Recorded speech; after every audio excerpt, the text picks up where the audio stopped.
ఈ వీడియో విన్నారంటే మీకే అర్థమవుతుంది మనుషుల్లో ఎలాంటి మూర్ఖులు కూడా ఉన్నారా అని.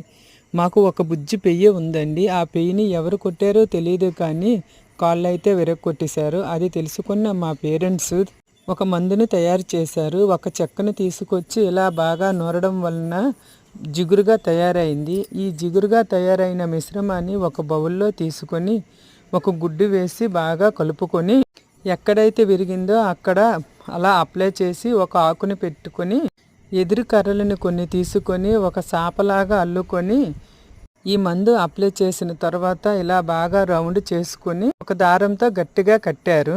అలా కట్టడం వల్ల ఏంటంటే ఈ జిగురుగా ఉన్న చెక్క బాగా ఆరి గట్టి పడుతుంది అంట. మనకైతే చూడండి కాలు విరిగిపోతే పిండి కొట్టు అంటాం కదా, ఆ మాదిరిగా ఇలా అండి పల్లెటూరులో ఆవులకైతే వైద్యం చేస్తారు.